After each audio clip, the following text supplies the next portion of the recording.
Good morning all. Me and Ollie are down the unit today. Look, there he goes. Told you he's here.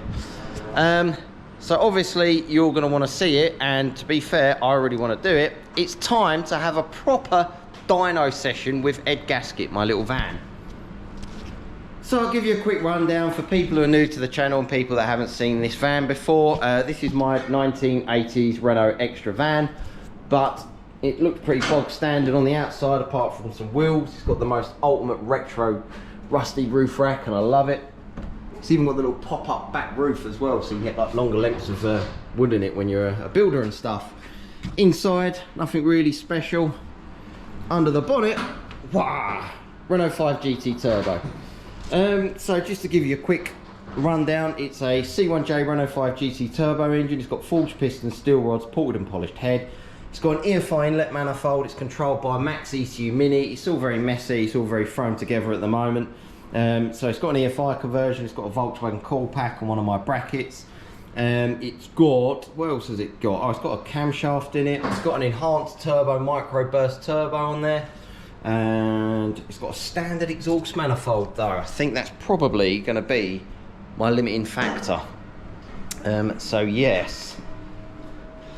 So I had big problems with the intercooler and high charge temps for months and months and months. But finally, I spoke to Alan at Airtec and he hooked me up with this lovely Fiesta Turbo single pass intercooler, big front mount. MIG welded some little brackets on. It's all nice, it's all solid. It looks right at home, and it also fits behind the standard grille and bumper, although we've got it all off at the moment because I want ultimate airflow through the front at the moment, just for tuning. So yeah, the aim of the game today is I'm going to do a few little tweaks. I'm going to do a proper dyno session on the van, because all I've ever done is throw the van on the dyno, quickly tweak it just to make it run, and then just tune for max power. And it's not ideal. It does need a bit of love, and I have to keep setting up the idle as well. Because it's got a Edd-gasket throttle body on it, there's where is it? Down there, you can just about see it, is a little, that is like a little throttle stop screw just there. So when you wind that Allen key in, it pushes the throttle butterfly open to adjust the idle. But because I've had this throttle body for so long, what's happened is, because it's a plastic throttle body, the little grub screw's worn out.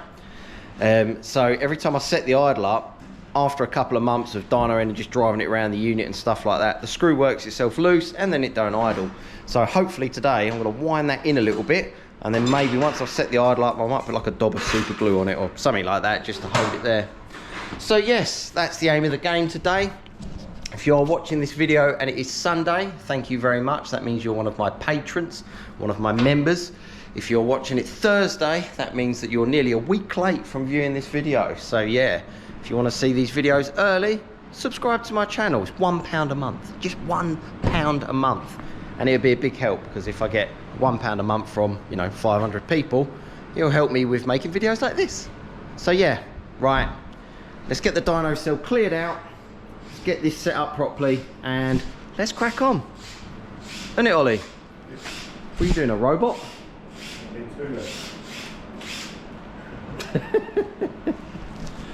Right, it's a bit noisy in here, but warmed it up to temp. Idle's nice now. 1,000 RPM with hot, look, cooling fans playing in and out. She's at 90 degrees. It's alright.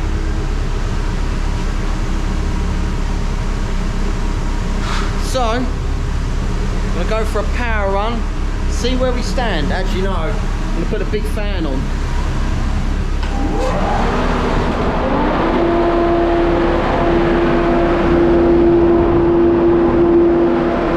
Now I'm going to do a power up. So it's all logging. I've got the boost control turned off. I'm going to see where we stand, see what power it makes.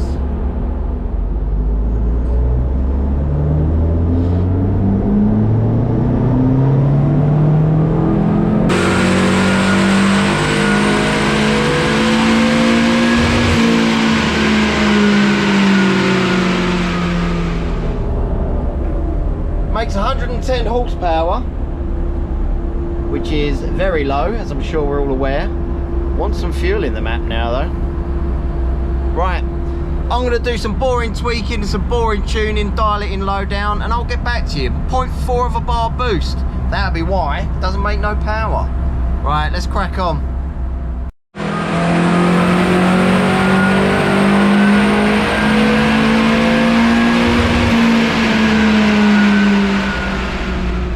We are up to 152 horsepower. We're not at a bar yet. We're at 0.7 of a bar. Fueling's okay. And 150 horsepower. So I'm just going to put some more boost for it now.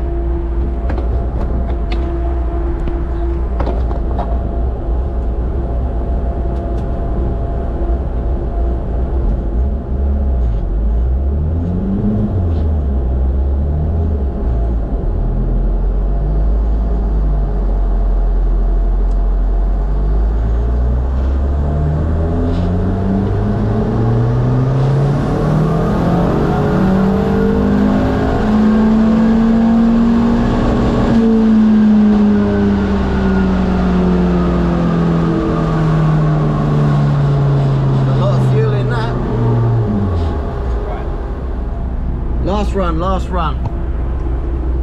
First, second, third, fourth, full throttle, dyno holds the car back, flick this switch and away we go.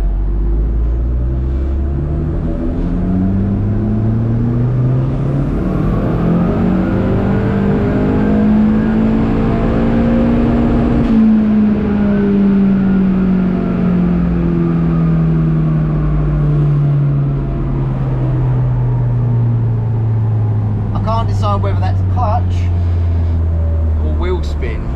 Made 180 horsepower though. Let's have a little look. Oh, don't listen, copyright, don't listen. Woo, that was close.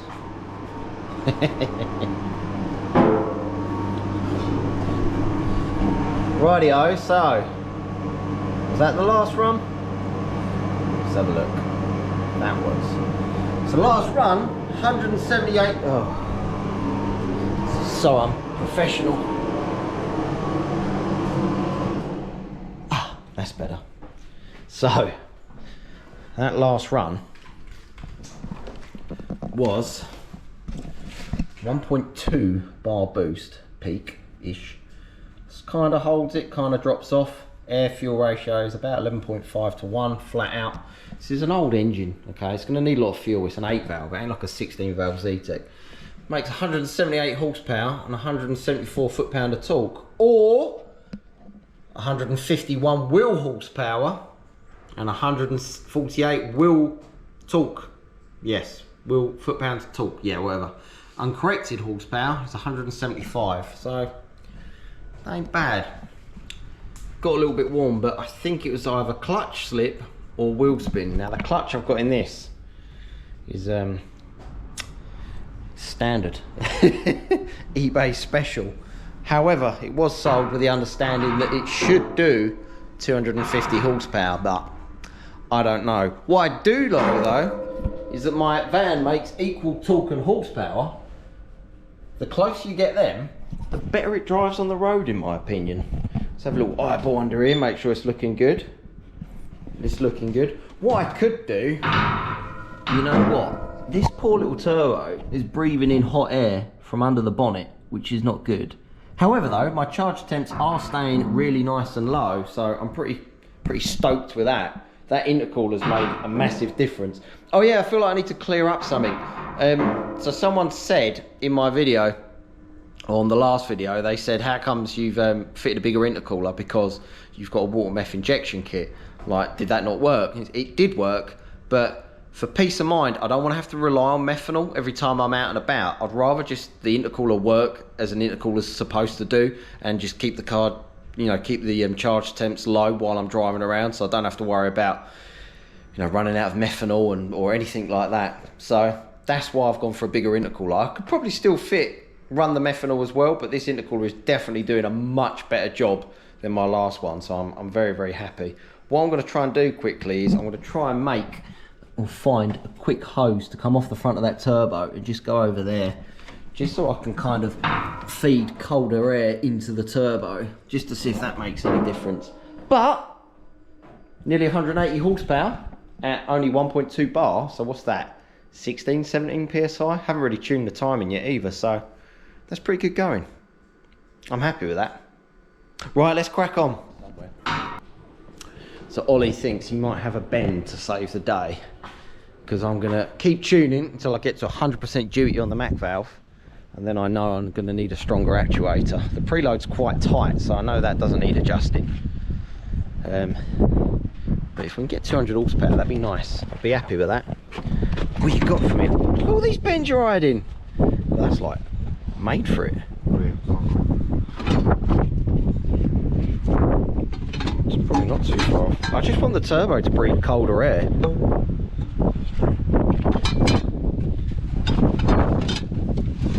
Let's go try this. See if this fits. I'll speed up the footage now. Pow! Back in the dyno cell. So here's my thinking. If I can put that down there. Ah! Definitely warm. Every time. You know, like the amount of years we've been mucking around with turbocharged cars, we still burn our hands. That really hurts. We're trying to rush too much. Yeah, I know. If I just did that little... But that's what I was saying, if you put a straight on, I can wedge that straight pipe through at the angle. Yeah, a bit of pipe. The pipe. Fuck it, should I just try that? See it in it? Yes, no, I'm touching. It's gonna get more colder air than what it was. Alright. Let's give you a little bit more boost, then try that. Let's have a look, look. Cold air. Okay, so it's not tight, but just holds all the bumper. Right, let's do a power run.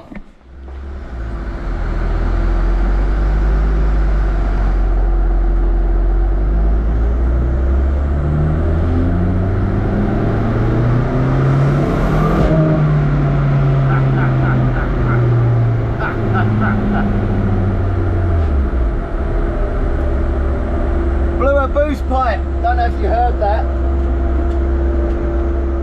But it's that was already making more torque than it's ever made. It's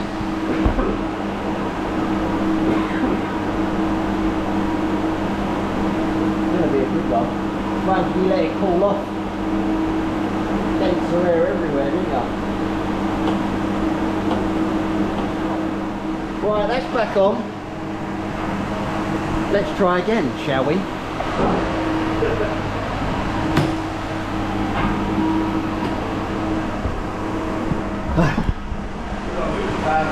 Yeah. Here we go, here we go, here we go. Steering wheel in my face.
Pretty confidently say my clutch is slipping.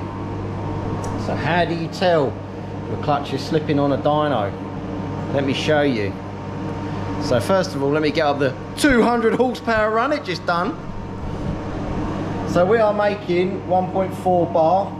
Air fuel ratio is about 11.6 all the way to the limiter. Makes 200 horsepower, 197 foot-pound of torque, or 173 wheel horsepower.